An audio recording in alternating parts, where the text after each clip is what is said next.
Bem-vindo ao Podcast Fronteira. A mensagem que vais ouvir foi pregada em nossa igreja na cidade do Porto, em Portugal. Nossa oração é para que sejas abençoado por essa palavra. E a verdade é que a Bíblia nos diz em 1 Coríntios 1:26 que quando um membro sofre, todos os outros sofrem com ele. Quando um membro é honrado, todos os outros se alegram com ele. E o tema da nossa pregação de hoje é o privilégio do sofrimento. O privilégio do sofrimento. Alguns dados relativos à perseguição à igreja, ok? Essa semana, não preciso ir muito longe, essa semana nós vimos um homem crente assassinado em uma universidade. Uma bala diretamente para ele, assassinado em nome do evangelho. Um pai de família, um homem que nunca fez mal algum contra ninguém, um homem que estava defendendo as suas ideias e os seus posicionamentos, assassinado a sangue frio. A sua filha, de 2 aninhos, estava ali sentada na primeira fileira. A sua esposa estava ali. Assistiram aquele pai, aquele marido, ser morto, sangue para todos os lados, bem na frente delas. Por quê? Porque era crente. Porque era crente, porque estava ali defendendo numa universidade os seus valores cristãos. Um estudo realizado pelo governo britânico em parceria com a Portas Abertas, com essa instituição que nós já falamos aqui, relacionado ao ano de 2022, porque leva em consideração que esses dados demoram a ser coletados, ok? Então, 2022. Qual a religião mais perseguida do mundo? Chuta. Cristianismo. 360 milhões de cristãos experimentaram níveis extremos de perseguição.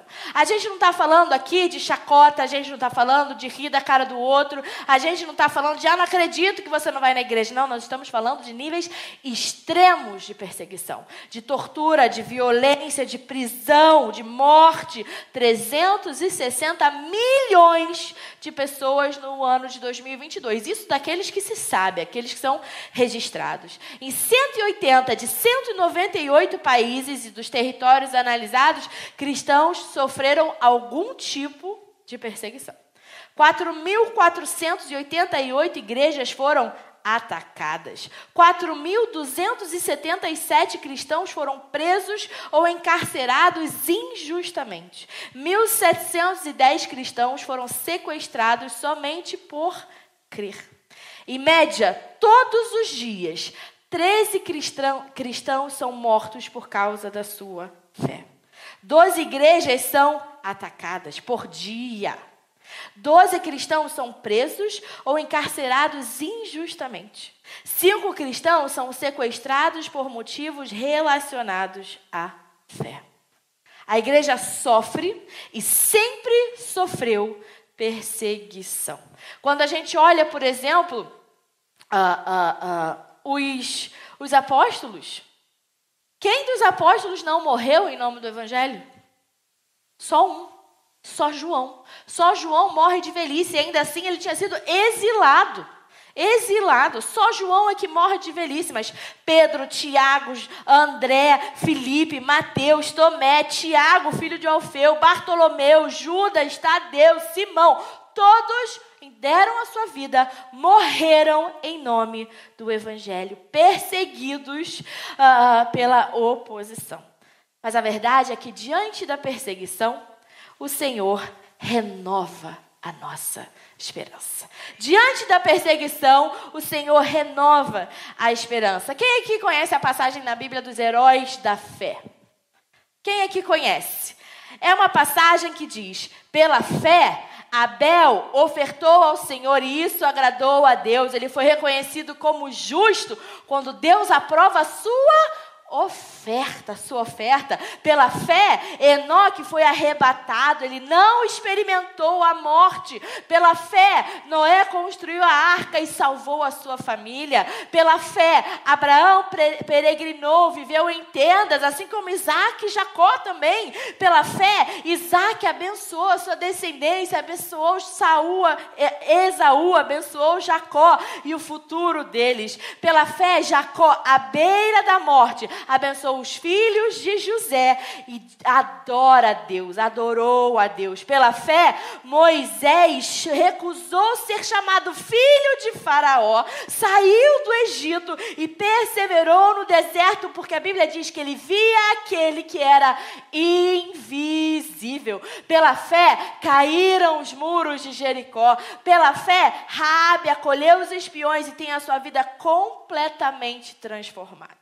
E a passagem continua, e nós vamos ler juntos a partir de Hebreus 11, 32 a 38, que diz assim: que mais direi? Não tenho tempo para falar de Gideão, Baraque, Sansão, Jefité, Davi, Samuel e os profetas, os quais pela fé conquistaram reinos, praticaram a justiça, alcançaram o cumprimento de promessas, fecharam a boca de leões, como nós cantamos aqui, apagaram o poder do fogo e escaparam do fio da espada. Da fraqueza tiraram força, tornaram-se poderosos na batalha e puseram em fuga exércitos estrangeiros. Outros enfrentaram zombaria e açoites. Outros ainda foram acorrentados e colocados na prisão, apedrejados, cerrados ao meio, postos à prova, mortos ao fio da espada. Andaram errantes, vestidos de pele de ovelhas e de cabras, necessitados, afligidos e maltratados. E termina dizendo: o mundo não era digno deles. Nós lemos aqui sobre heróis que venceram, que perseveraram diante de todo obstáculo e perseguição. Hoje nós cantamos: abre hoje as águas, guia-me nas chamas, fecha a boca dos leões, demonstra o teu poder, cala o inimigo, restaura ossos secos e demonstra o teu poder, demonstra o teu poder. Nós cantamos isso, mas será que nós cremos nisso? Será que diante do leão, diante da cova, diante do inimigo, nós cremos? Nós temos a coragem, a ousadia, a convicção de fé que esses homens e mulheres tiveram, que esses homens e mulheres têm até hoje. Pessoas que a gente não sabe nem o nome, mas que sofrem em nome da propagação, do estabelecimento do Evangelho. A Bíblia nos diz, de fato, todos os que desejam viver piedosamente em Cristo Jesus serão perseguidos. Todos aqueles que decidem viver uma vida santa, porque uma vida piedosa não é uma vida de caridade, é uma vida sem máculas, é uma vida lavada pelo sangue de Jesus, é uma vida sem pecado. Todos aqueles que decidem viver em Cristo Jesus uma vida sem pecado serão perseguidos. Será que nós estamos dispostos? A Bíblia nos traz a história que para mim é das histórias mais lindas que existem, que é a história de Estevão. Nós estudamos Estevão, temos estudado Estevão na nossa escola bíblica dominical e tem sido abençoador. Temos estudado o livro de Atos. É impossível passar pelo livro de Atos, falar da igreja primitiva sem falar sobre Estevão, o primeiro mártir da igreja. E a verdade é que assim, naquele momento a igreja crescia, a igreja mãe, que é a igreja de Jerusalém, ela estava se espalhando. Surgiu a necessidade de levantarem 7 diáconos para darem apoio, darem serviço, colocarem as mãos no arado, servirem a casa de Deus. A necessidade que a Bíblia nos apresenta era servir as mesas precisavam ser servidas, as viúvas, os órfãos, todos aqueles que faziam parte da igreja precisavam ser bem atendidos, bem servidos na igreja. Então, elegem 7 homens que são os 7 diáconos. Atos 6, versículo 5 já diz: tal proposta, ou seja, de levantar os 7 diáconos, agradou a todos. Então, escolheram Estevão, homem cheio da fé e do Espírito Santo. E no versículo 8 do mesmo capítulo já diz assim: Estevão, homem cheio da graça e do poder de Deus, realizava grandes maravilhas e sinais entre o povo. Contudo, levantou-se oposição dos membros da chamada Sinagoga dos Libertos, dos judeus de Cirene e de Alexandria, bem como das províncias da Cilícia e da Ásia. Esses homens começaram a discutir com Estevão, mas não podiam resistir à sabedoria e ao espírito com que ele falava. A Bíblia nos diz repetidas vezes que Estevão era um homem cheio de fé, cheio do Espírito Santo. Era um homem usado por Deus. Você é cheio de fé e do Espírito Santo? Será que nós seríamos reconhecidos como Estevão foi reconhecido por sermos homens e mulheres cheios de fé e cheios do Espírito Santo? Como anda de fato a nossa fé? Que testemunho nós temos dado? O que de fato a gente tem feito? O que de fato a gente sabe e conhece sobre a nossa fé para defender a nossa fé? Que convicção nós temos em Jesus Cristo, no Evangelho, para irmos até o ponto que Estevão foi? Para defendermos a nossa fé até o fim? Será que as pessoas sequer sabem que nós somos crentes? Será que nós de fato temos sido transformados pelo agir de Deus? Ou que permanecemos mais do mesmo? Romanos diz assim: não se amoldem ao padrão desse mundo, mas transformem-se pelo quê? Pela renovação da sua mente, para que sejam capazes de experimentar e comprovar a boa, agradável e perfeita vontade de Deus. Para que nós vivamos, experimentemos e comprovemos da boa, agradável e perfeita vontade de Deus, nós não podemos nos amoldar ao padrão desse mundo. Nós precisamos ser transformados pela renovação da nossa mente. Ou seja, os nossos pensamentos, os nossos posicionamentos, o que a gente pensa, o que a gente fala, o nosso comportamento, que na verdade tudo isso começa aqui. O comportamento, a decisão começa no pensamento, é tudo na nossa mente. Tudo começa aqui. Então, se aqui não muda, se o pensamento não muda, o desejo também não vai mudar. Se a gente não começa a governar os nossos pensamentos de forma intencional, o nosso comportamento também não muda. Porque começa aqui. É ou não é? A gente não é do nada que a gente dá um passo. Não é do nada que a gente entra por uma porta. Não é do nada que a gente vem ou não vem à igreja. Começa na cabeça. Começa aqui no nosso pensamento.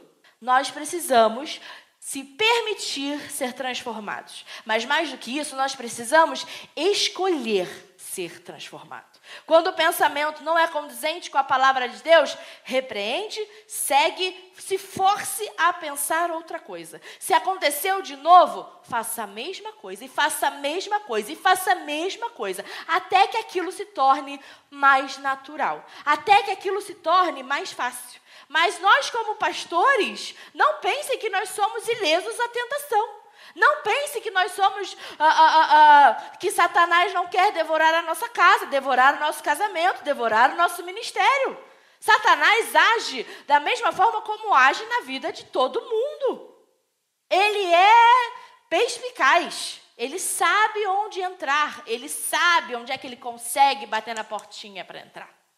Mas a verdade é que nós, através do sangue de Jesus que nos lava, que nos purifica, que nos torna santos, precisamos permanecer santos com as nossas decisões.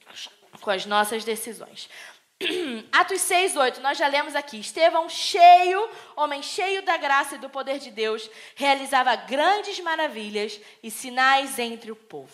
Estevão estava entre o povo. E aqui é perigoso, eu vou explicar bem para você entender o que eu quero dizer. Mas nós precisamos ser alicerces em meio ao povo. O que é que isso significa? Nós precisamos ter coragem de mostrar ao mundo os nossos valores. Nós precisamos ter coragem de permanecer crentes num mundo que assassina porque cremos e professamos a Cristo. No mundo que mata porque sabemos de forma racional defender a nossa fé. É ou não é verdade? É ou não é verdade? 2 Timóteo diz assim: portanto, não se envergonhe de testemunhar do Senhor, nem de mim, que sou prisioneiro dele, mas suporte comigo os meus sofrimentos pelo Evangelho, segundo o poder de Deus. Segundo o poder de Deus, não se envergonhe de testemunhar do Senhor. Nós não podemos ter vergonha da palavra de Deus. Nós não podemos ser intimidados frente ao julgamento, frente a falsas acusações, frente à perseguição, à prisão, à chacota. Paulo declara: eu sou prisioneiro dele. O versículo aqui diz: nem de mim, que sou prisioneiro dele. Paulo não se coloca como prisioneiro do mundo. Paulo não se coloca como prisioneiro de uma prisão física, de um governo, de um estabelecimento. Não. Ele diz: eu sou prisioneiro de Cristo. Eu escolho servir. Eu escolho estar aqui, eu escolhi entregar a minha vida, eu escolhi me dar, eu escolhi me entregar. Eu não sou prisioneiro desse mundo eu sou liberto. Eu sou prisioneiro de Cristo. Glória a Deus. Mas suporte comigo os meus sofrimentos pelo Evangelho, segundo o poder de Deus. Nós suportamos o sofrimento segundo o poder de Deus. E é por isso que nós precisamos ser alicerces dos valores bíblicos dentro e fora de casa. Precisamos testificar do reino de Deus fora das portas da igreja. Então, quando eu digo que nós precisamos ser alicerces em meio ao povo, foi como Estevão. Estevão estava em meio ao povo, mas ele não estava ali na festa. Ele não estava ali fazendo o que ele queria fazer. Ele não estava ali fazendo o que todo mundo estava fazendo. Ele estava entre o povo, mas ele não era a multidão. Amém? São duas coisas muito diferentes. Porque tem crente que usa isso como argumento para se enfiar no mundo e fazer o que quer. Ah, mas é lá que eu vou evangelizar. É lá que eu vou não sei o que lá. Bebendo como todo mundo bebe? Fazendo como todo mundo faz? Tendo o mesmo comportamento que todo mundo? Não. Seja alicerce do evangelho que você professa, aonde quer que você vá. Ele era luz que brilhava no meio das trevas. E Mateus diz assim: assim brilha a luz de vocês diante dos homens, para que vejam as suas boas obras e glorifiquem ao Pai de vocês que está nos céus. Que nós sejamos essa mesma luz, esse mesmo alicerce, que se a gente precisar, ou nos momentos que nós estivermos no meio do povo, que sejamos luz, que brilhe forte como um farol. No meio da escuridão, ali tem luz, ali tem Cristo. Eu vejo, eu reconheço, que nós tenhamos esse testemunho forte e impactante, que não se mistura, que não abre mão, que não negocia, valores inegociáveis do Senhor. Estevão vive isso, essa luz, ele vive de uma forma literal. A Bíblia nos diz que olhavam para o rosto de Estevão e viam luz, dele refletia luz. Todos viam. Será que estão vendo luz em nós? A santidade nos separa do mundo e nos garante comunhão com Deus. É lindo, porque é separação do pecado, mas é unidade com Deus, é comunhão com Deus, é ser família com Deus. E a palavra continua: aquele que anda em sinceridade, pratica a justiça e fala verazmente segundo o seu coração, aquele que não difama com a sua língua, nem faz mal ao seu próximo, nem aceita nenhuma afronta contra o seu próximo. Ou seja, santidade, viver uma vida santa, é muito além do não pecar. Não pecar é o mínimo. Mas o crente precisa ter um bom caráter. O crente precisa ser visto e reconhecido como: eu sei que eu posso confiar nessa pessoa. Eu sei que essa pessoa é amiga de verdade. Eu sei que essa pessoa vai olhar para mim. Se tiver que me corrigir, vai me corrigir em amor, com graça, com sabedoria. É muito mais do que não pecar. Não pecar é o mínimo para não chegar no inferno. É o mínimo. O mínimo que o crente tem que fazer é não pecar. Mas aqui diz: anda em sinceridade. Ou seja, não minta, não trapaceie. Precisamos praticar justiça, ou seja, ser correto, íntegro, obediente, fiel, dizimista. Abraão, o dízimo dele, quando ele dizima, aquilo lhe é acreditado como justiça, porque ele creu no Senhor. Ele creu, dizimou, e aquilo lhe foi acreditado como justiça. Falar verazmente, ou seja, falar a verdade, sem enrolar, sem mentiras, mas também sem grosserias, porque também diz, não difamar com palavras, ou seja, cuidado com o que você fala. Não machuque ao falar, não fale sem pensar, não fale na raiva ou com ódio ou estressado. Verdades precisam ser ditas, mas existem formas de falarem. Existe forma que você confronta uma pessoa, existem formas de você falar, olha, eu amo você, mas isso aqui está errado. Isso precisa ser corrigido. Isso na igreja não vai ser permitido. Ok? E também fala não fazer mal ao próximo. Ou seja, cuide de quem você ama. Cuide dos que estão ao seu redor. Igreja, cuide da igreja. Vamos cuidar uns dos outros. Nós precisamos ser santos. Tudo isso faz parte de ser santo. Versículo 9 da nossa passagem diz, esses homens começaram a discutir com Estevão, mas não podiam resistir à sabedoria e ao espírito com que ele falava. Estevão aqui, ele é um alicerce no meio do povo. Ele é fiel ao Senhor. Ele permanece ali firme na sua fé. Mas ele só foi capaz de defender a sua fé, porque ele conhecia a palavra de Deus.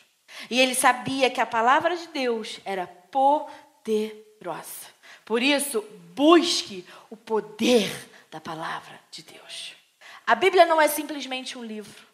Não são simplesmente palavras. A gente não diz aqui para você ler a Bíblia porque é culturalmente enriquecedora. É também. A gente não diz para você ler a Bíblia porque é um exercício de disciplina ou disso e daquilo. Não, não. É porque na palavra de Deus nos é revelado o poder de Deus, o caráter de Deus, quem Deus é. Então você quer ser um crente firme, forte, que endure perseguição, que sofra o que precisa sofrer e declara, eu não sou prisioneiro de vocês, sou prisioneiro dele.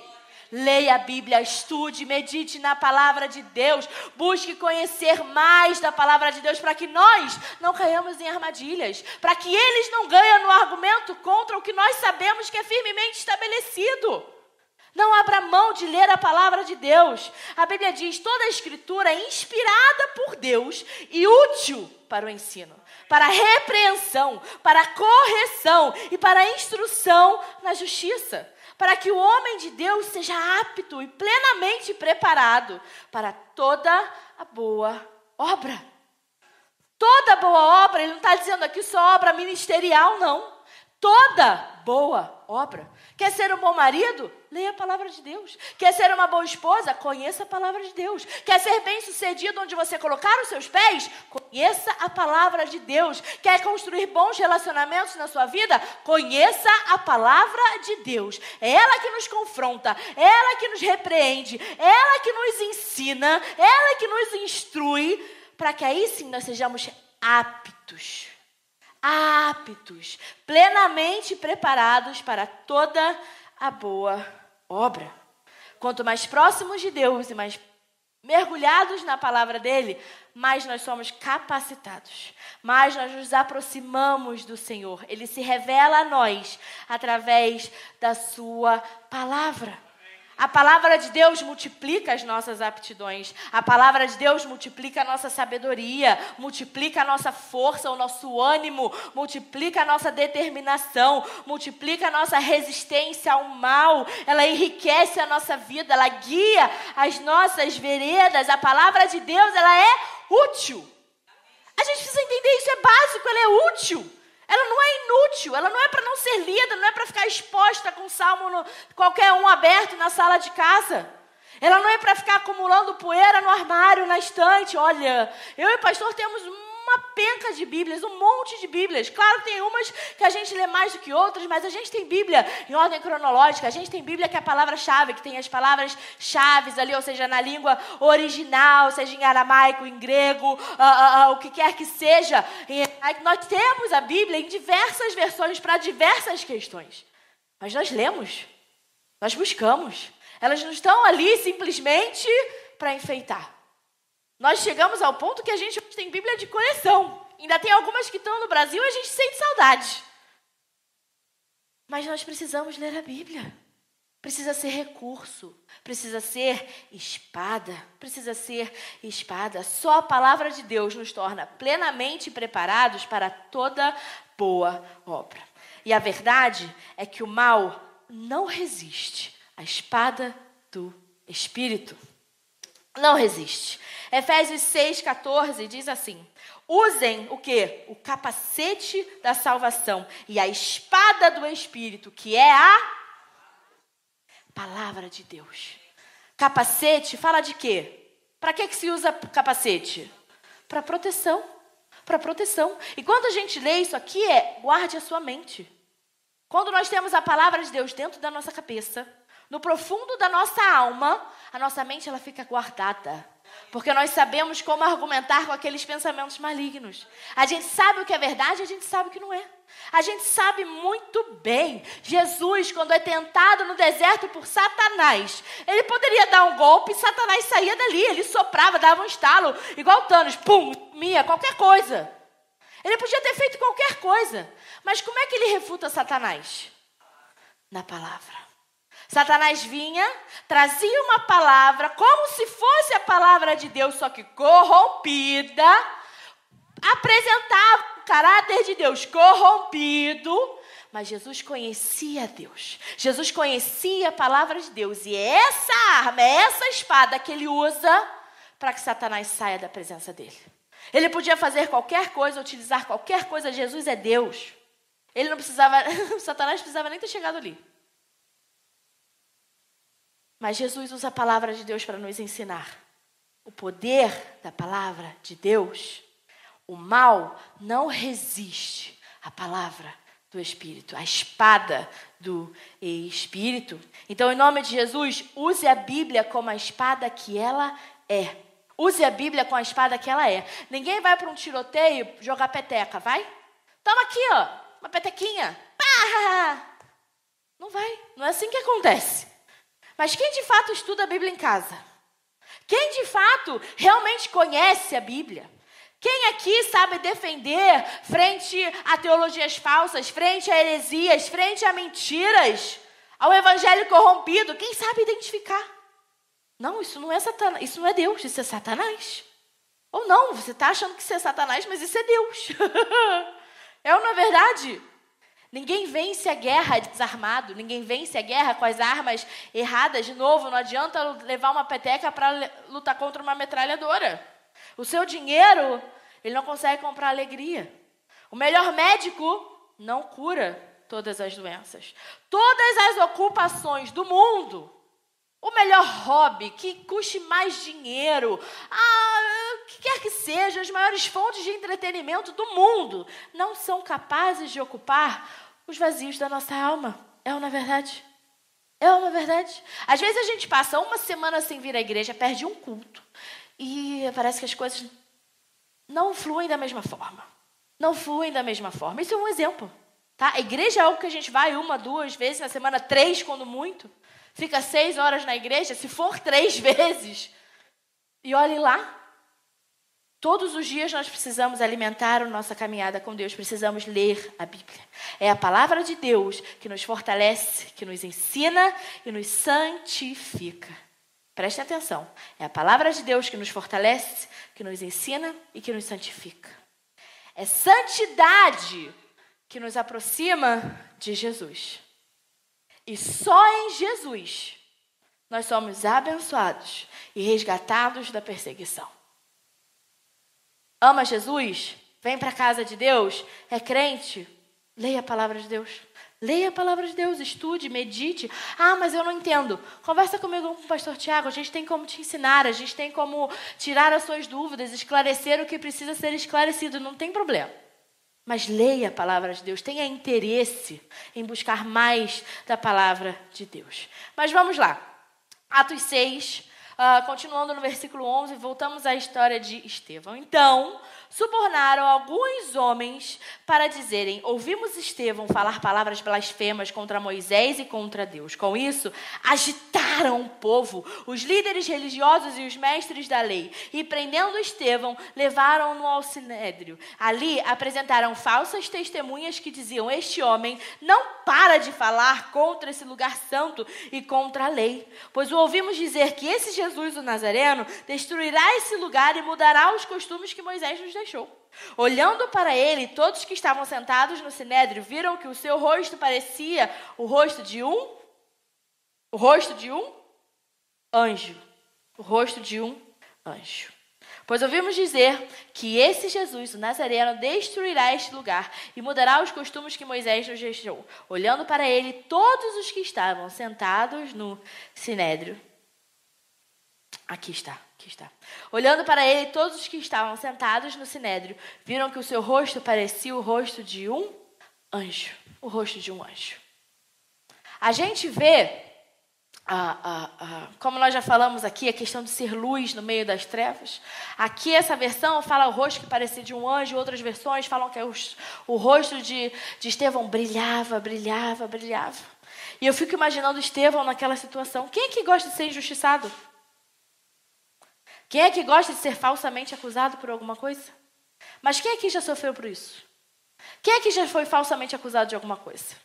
Quem aqui, em algum momento... eu, pastor Tiago, misericórdia. Tiveram pessoas que ao longo da nossa vida, da nossa caminhada, já falaram muito da gente. Em determinado momento, um monte de gente começou a falar que o nosso casamento não era de verdade, que nós morávamos em casas separadas, que a gente vivia só de fachada... e dali para mais. O que a gente faz com isso? Eu vou chegar na cara da pessoa e falar: qual é? Vim aqui bater no peito e eu cheguei aqui, vamos resolver? Não, deixa eu falar.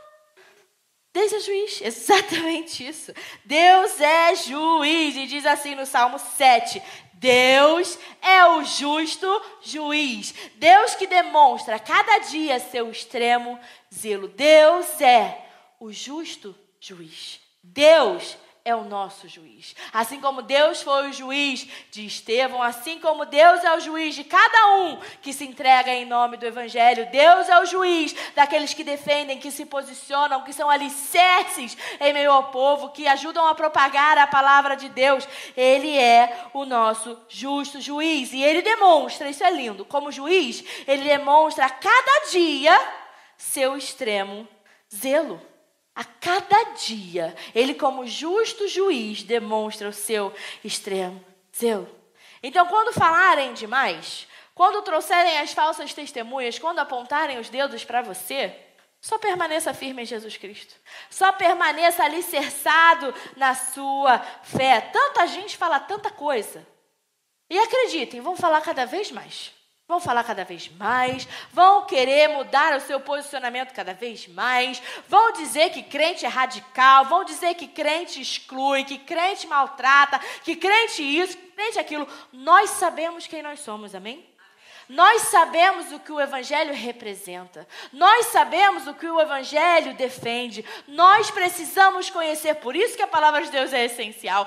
Precisamos conhecer os valores dos quais nós pregamos. Mas Deus é o nosso juiz. Ele é o nosso juiz. A palavra de Deus ainda diz: muitos são os meus adversários e os meus perseguidores, mas eu não me desviarei dos seus estatutos. Então, em nome de Jesus, não se desvie dos estatutos do Senhor. Diante da oposição, da perseguição, diante do povo, na tristeza, na solidão, na dureza, na dificuldade, na dúvida, no medo, na perseguição, permaneça alicerce do reino de Deus. Permaneça firme na sua fé. Prossiga testemunhando, testificando. Seja corajoso, seja firme, seja ousado, inabalável, em nome de Jesus. Cada dia mais, a igreja vai precisar falar mais alto. A igreja vai precisar estar ainda mais separada do mundo, ser ainda mais santa. Podem tentar calar a igreja, mas nós não vamos ser calados. Amém? A igreja do Senhor não vai se render. Não vai se render. A igreja do Senhor não vai ser intimidada em nome de Jesus. Amém. Terão momentos muito difíceis. Tanto que o salmista diz assim: por que você está assim tão triste, ó minha alma? Por que está assim tão perturbada dentro de mim? Põe a sua esperança em Deus, pois ainda o louvarei.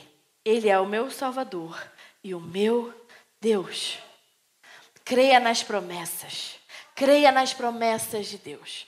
Quando nós lemos a Galeria dos Heróis da Fé em Hebreus capítulo 11, nós não lemos tudo aqui porque não há tempo que nos permita ler tudo, mas diz, todos esses homens viveram sem ver a completude das promessas. A Abraão foi prometido coisas que levaram gerações para serem cumpridas. Moisés, da mesma forma, Moisés não chegou na terra prometida. E todos aqueles que nós falamos aqui viveram isso. Mas chegaram na glória. Venceram. O que nos dá a esperança são as promessas, é o que Deus tem para nós, é a eternidade. Estevão estava fazendo exatamente o que Deus o tinha chamado para fazer. E é simples. Diante de qualquer circunstância e situação, faça exatamente.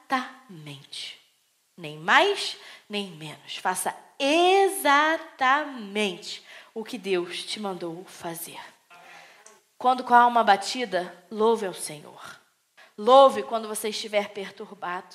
Louve na solidão, louve no deserto. Põe a sua esperança em Deus, naquele que é Senhor e Salvador. E em nome de Jesus, não se surpreenda com fogo. Não se surpreendam com o fogo. 1 Pedro diz assim: amados, não se surpreendam com o fogo que surge entre vocês para prová-los, como se algo estranho estivesse acontecendo.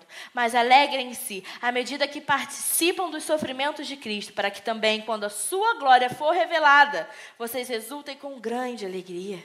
Se vocês são insultados por causa do nome de Cristo, felizes são vocês, pois o Espírito da glória, o Espírito de Deus, repousa sobre vocês. Se algum de vocês sofre, que não seja como assassino, ladrão, criminoso, ou como quem se intromete em negócios alheios. Contudo, se sofre como cristão, não se envergonhe, mas glorifique a Deus por meio desse nome. Amém? O fogo vem, a prova chega, nós passamos pela tribulação. E quando vier, alegrem-se mediante os sofrimentos por Cristo. Exultem com grande alegria, como nos diz aqui, porque nós que sofremos por Cristo, também participaremos da glória de Cristo. Nós que sofremos em nome do Evangelho, perseguição, chacota, graças a Deus aqui é só isso, né? Mas nós que sofremos em nome do Evangelho, também participaremos da glória de Cristo. E glórias a Deus, porque a gente não fica estacionado no deserto. A gente atravessa o deserto. A tempestade, ela vem, mas ela passa. Ela vem e ela passa. Os acusadores, eles vêm, daqui a pouco eles vão embora. E a gente precisa permanecer na nossa fé. Mediante os insultos, o Espírito Santo, ele repousa sobre nós. Isso é lindo, é muito lindo ver como Deus nos chama a enfrentar a perseguição. Mas Ele nos dá esperança, Ele cuida de nós, Ele não nos abandona mediante as dificuldades. Você sofre como cristão? Não se envergonhe, mas glorifique a Deus pelo nome de Cristo. Amém? É um privilégio sofrer pelo Evangelho.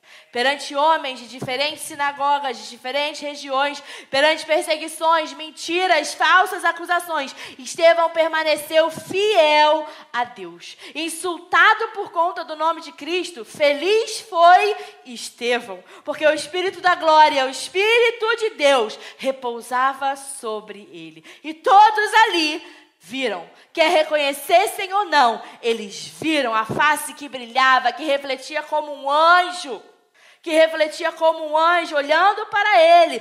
Todos os que estavam sentados no sinédrio viram que o seu rosto parecia como o de um anjo, que o nosso rosto reflita bom testemunho, que a nossa vida reflita a luz do Senhor, que nós possamos ser alicerces de luz, da verdade, do evangelho pregado com integridade, na sua inteireza, na sua completude, não só o que nos agrada, não só o que querem ouvir, não só a parte da esperança, mas a perseguição, a aflição, o sacrifício, a transformação, o que é necessário que seja feito para que cheguemos ao céu. A obra inteira, a obra completa precisa ser pregada.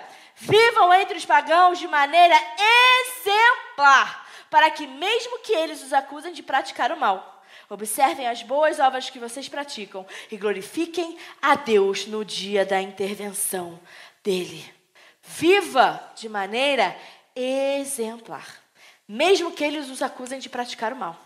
Mesmo que os acusem, observe as boas obras, mas eles, em nome de Jesus, observarão as boas obras que nós iremos praticar, que nós praticamos, e irão glorificar a Deus no dia da intervenção. Amém?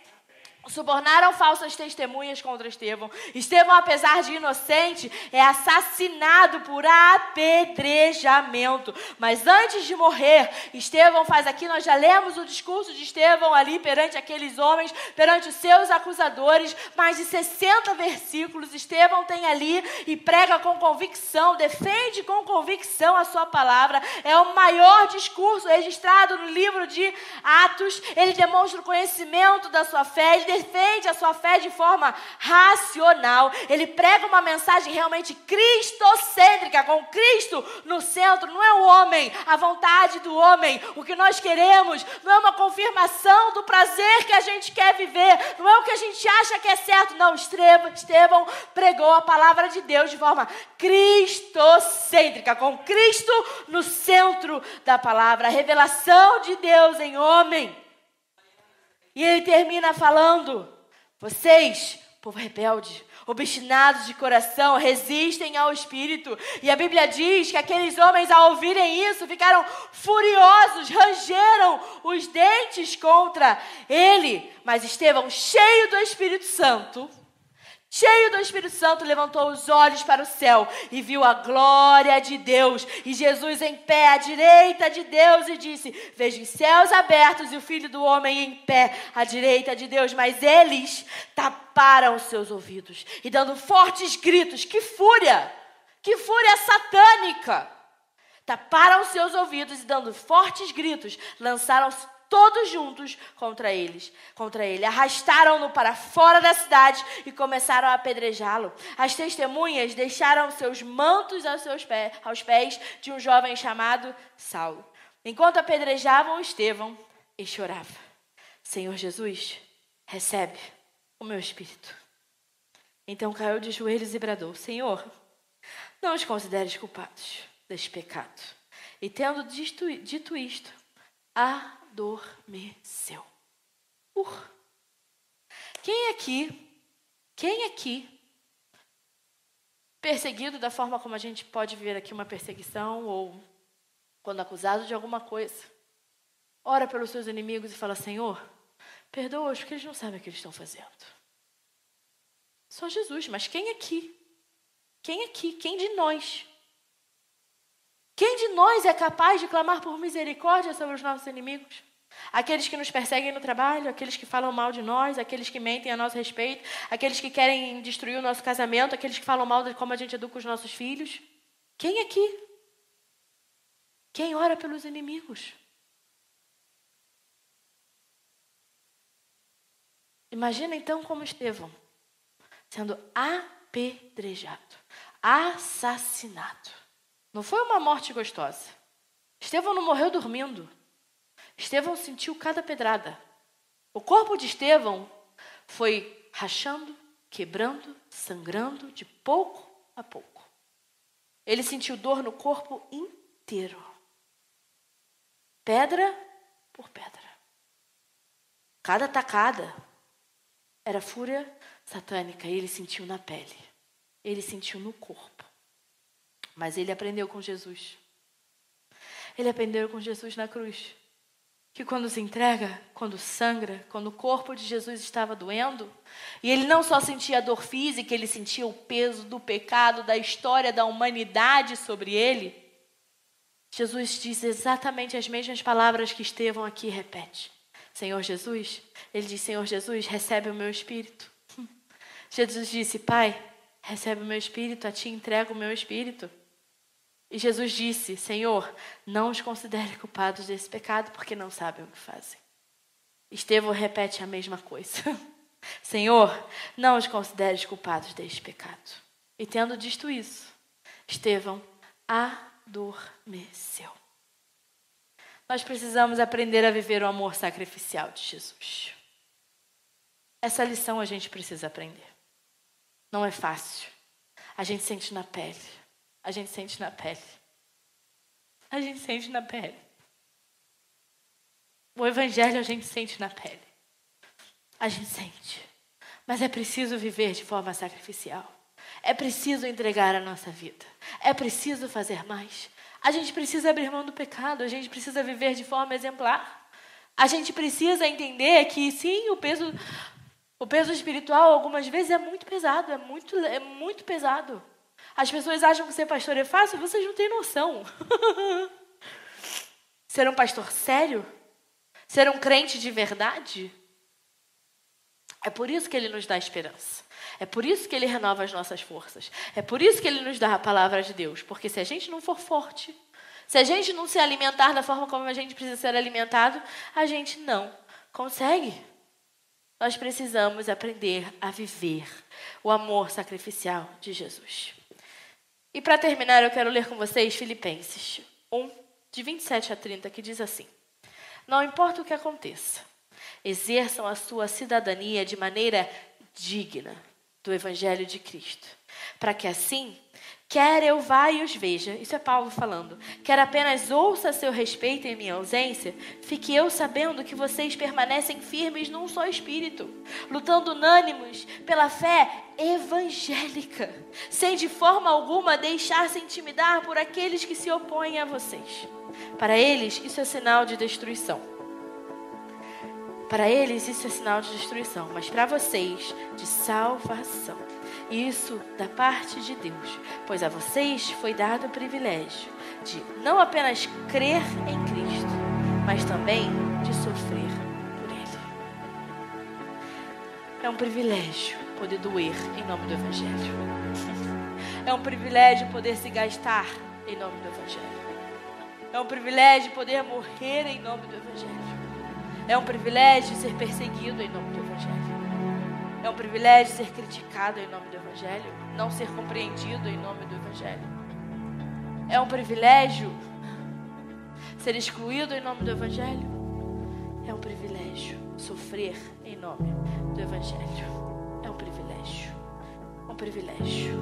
O que Paulo aqui nos pede é permaneçam firmes num só espírito, lutando unânimes pela fé evangélica, sem de forma alguma deixar-se intimidar por aqueles que se opõem a vocês. Para eles isso é sinal de destruição, mas para vocês, de salvação. Nos foi dado esse privilégio de poder sofrer por Evangelho. Ninguém aqui escolhe sofrer. Eu não estou pedindo para você sofrer quando não for necessário. Não é isso. Ninguém aqui vai viver de forma estúpida, perdoe a minha palavra. A gente quer ser feliz. A gente quer viver, sabe, contente, em situações boas. Mas a gente precisa estar pronto para quando chegar a perseguição. E vocês precisam entender que para a igreja, não estou falando do Fronteira, estou falando para a igreja do Senhor.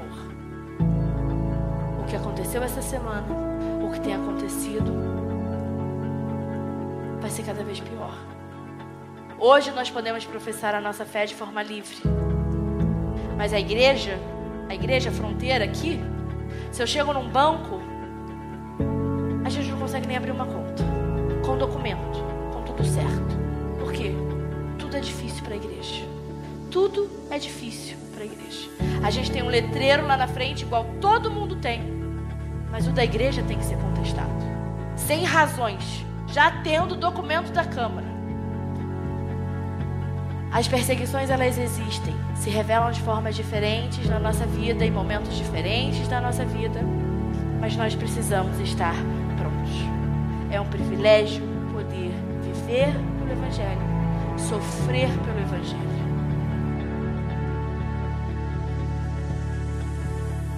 Saiba mais sobre nós.